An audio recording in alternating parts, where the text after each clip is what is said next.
Here's our lunchtime video. Neil Atkinson, you've got Andy Heaton here, working through what's gone on today. Should we talk about what's gone on today? Get it all out the way and then we'll do the other stuff. I haven't done this for 3 weeks, you know. Haven't you? You've been away, haven't you? Feel a bit out of sorts. Yeah, you must have lost your natural rhythm with this sort of thing. So we'll start with the fact that Seville, Monchi is saying that Alberto and Joe Allen both fit the sort of profile of players that they're looking for, and I think Seville will be a great move for both of them. Thought he was going.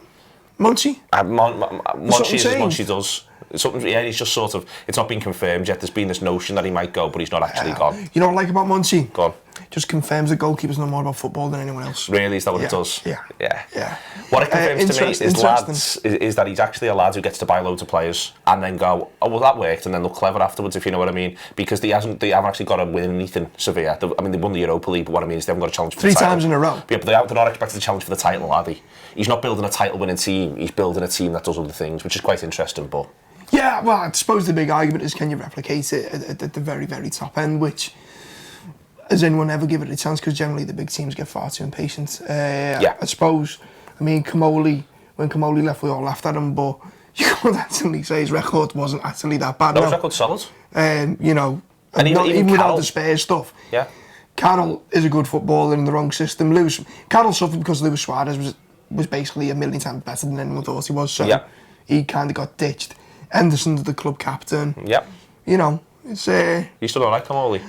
It's easy. I always have this argument with you. Don't ever... It's not about the selling play. It's not the club selling players. It's who they bring in to replace them. Yeah. Which is the killer. That's how you judge a signing. Yeah. So, you know, we haven't really pulled up any massive trees since. We haven't at all. But interesting. Alberto might suit Spain. You never know. I think Alberto got to get some goals last season, and I think Allen had suited as well, shifting the ball around quickly. Intelligent footballer, you can see how that works. I think if I was advised, but it depends what Joe Allen wants out of his life. We keep saying this. I feel like we talk about nothing but Joe Allen. If he wants a nice quiet life back on the farm, Swansea's the answer. If you want something interesting, big on chicken in Spain, though. Are they? Big on chicken. There we are, Joe. You heard it here first, mate. Next one is Koric. A lad we've been linked with from Dynamo Zagreb for 12 million quid.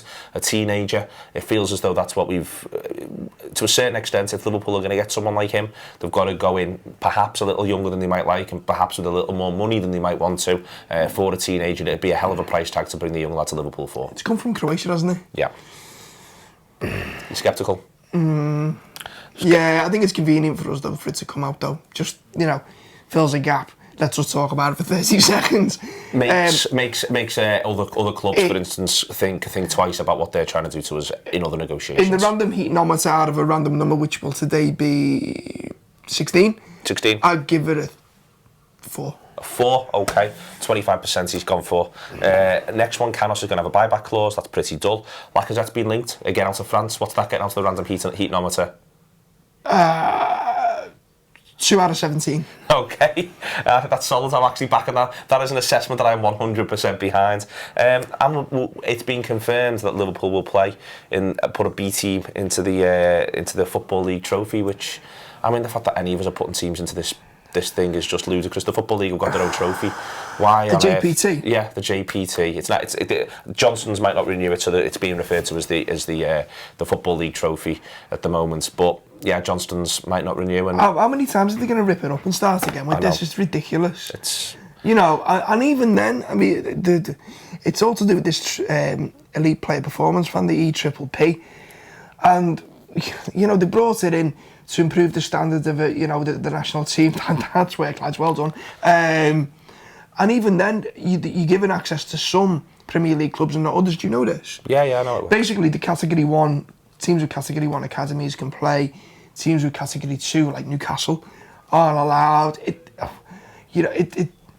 What are you going to do? It's getting like that bit in rugby league where they make it up as they go along. Yeah. Teams they don't like, they lash out. Teams they like, they won't relegate. The EPPP why are you ruining their cup tournaments? Exactly. The EPPP, when they were coerced into signing up to it, the Football League sides, actually makes it much harder for them to run successful academies. They were forced into it to run successful academies and grow their own players. And if there's a thing that you can say, you know, maybe you've seen, and Carragher referred to it, is that one of the things that you want these lads to be doing is playing first team football. football at a level when they belong to a club. Not some idea of a loanee who's gone to get some experience and dip his toe in. Instead, the idea of playing football tooth and nail, representing the community, making decisions, having to learn how to be smart and be tough and be clever at a young age. And it's a little bit deep for this. Maybe we should have a serious conversation about this. But the thing that disgusts me most about this, EFL came in at a time when I was doing a bit of, when I was going around the banks doing a couple of clubs in the Northwest.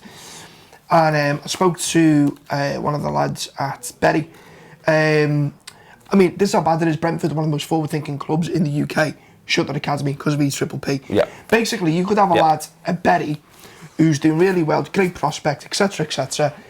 And if you're a Category 1 club, you can come in and go, we like him, here's £3,000, and there's not a thing Bury can do about it. Now, while all that sounds great, and you know, be the proudest dad in the world, my lad's being picked up by Liverpool, isn't that great, etc., etc. Surely the best way for that lad to develop is to stay at Bury, where he's got more chance of first team football. Also, not be stuck in an academy which isn't going to toughen him up. Yep. Playing in an environment where he's likely to get kicked, booted, and have to win, and have to win. Yeah. I mean, not the idea I'm going to go back to my loanee. No, it's a delicate balance that, you know. The whole argument was that the Spanish don't play competitive football to the 15, 16, fine, and that's the valid argument. But instead of like finding your own way to go from one extreme to the next, and in the end they ruin it, they're actually ruining kids' potential professional careers. I think it's interesting because it's this idea that you're right there to say the Spanish don't do this till this age. Well, it might be that that's right for Spanish culture and Spanish society. It might not be right for English culture and English society. It's a simplistic view, though. It is, exactly. That's what I mean. If it was that simple, everyone would be doing it. Exactly, that's what I mean. I mean, you know, we haven't tried to go, we spoke to Jonathan Northcroft about this in a midnight caller show on Tour Play that'll be out next week, and one of the things we were saying there was, rather than go, what do we think is English football and what do we want English football to be, what we do instead is just chase around over whatever's the vogue, whatever's the flit, whatever's the fashion, and go and do that. And it's no way to think things through, and no one stops and thinks, you know, what's a 20-year plan? It's always a series of plans that are just cobbled together. And EPPP is a great example, and now this Johnston's Paint Trophy thing is as well. Well, there is one potential Merseyside positive for this new Johnston Paint Trophy thing. Go on. Everton might finally win the trophy. Oh, here we go.